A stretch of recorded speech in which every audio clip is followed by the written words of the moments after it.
ఏ నాయకుడితో కూడా మీరు సఖ్యతగా ఉండరు అనేటువంటి ఒక విమర్శ మీ మీద ఉంది. ఇప్పుడు ఎవరున్నా సరే మీకు వాళ్ళతో ఏదో కొంత విభేదాలు ఉంటాయి. ఎందుకు అలా ఎక్కడ ఇమడలేకపోతున్నారు? ఎందుకు ఆ విభేదాలు? ఒక నాయకుడు ఎంత దూరం కాదు, మేము కార్యక్రమాలు చేస్తే జీర్ణించుకోలేను, మేము ప్రజా సమస్యల కోసం పోరాడితే జీర్ణించుకోలేను. ఆ వ్యక్తిని నేను ప్రశ్న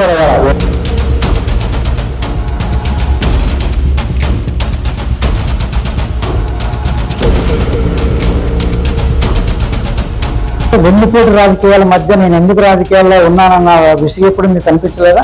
ఒక ఛాలెంజ్గా తీసుకున్నారు. దీన్ని కూడా ఆ నిత్యం వాళ్ళు ఆడే రాజకీయాలు ఎక్కువగా వ్యక్తమవుతూ ఉంటాయి. పోరాడాల్సిన సమయం వచ్చినప్పుడు బరితరించి పోరాడక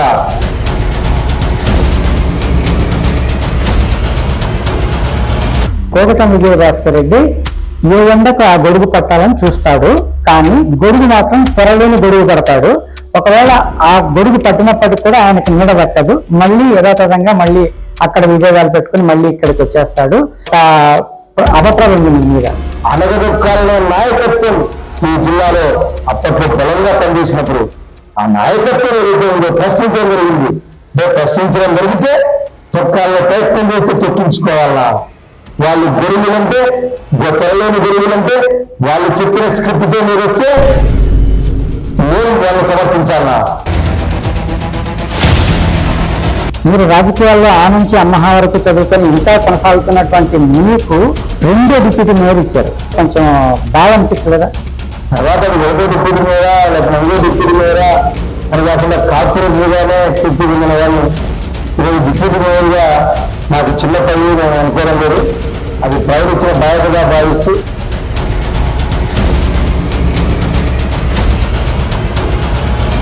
ఈ సుభాష్ రోడ్డు అనేది ఇప్పుడు నేషనల్ హైవే నిబంధనలకు అనుగుణంగా చేయటం లేదు. దానికి సంబంధించి మామూలుగా అటు 120 మీటర్స్ ఇటు 120 మీటర్స్ ఉండాలి.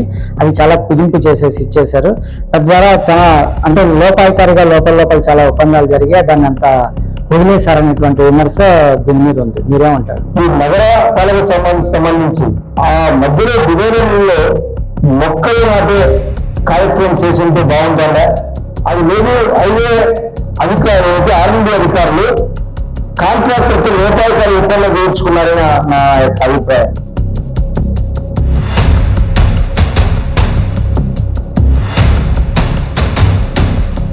నారా లోకేష్ యోగళం పేరుతో పాదయాత్ర చేస్తున్నారు. ఈ పాదయాత్ర ఆ రోజులు పెరుగుతున్న కొద్దీ వైసీపీ పార్టీకి మైనస్ అవుతూ వస్తుంది.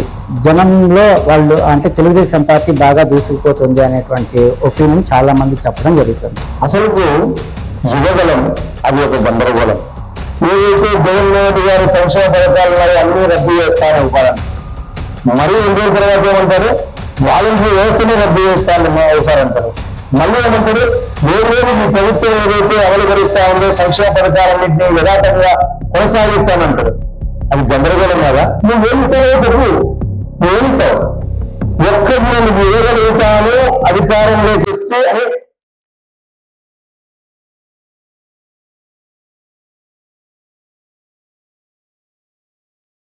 మీరు ఎమ్మెల్యేగా కంటెస్ట్ చేయాలని ప్రయత్నం చేస్తున్నారు. ఇప్పుడు మీరు ఇన్నేళ్లుగా మీరు రాజకీయాల్లో ఉంటూ ఇంత అనుభవాన్ని సాధిస్తే మీకు పార్టీ గుర్తింపునిచ్చి డిప్యూటీ మేయర్గా ఇచ్చింది.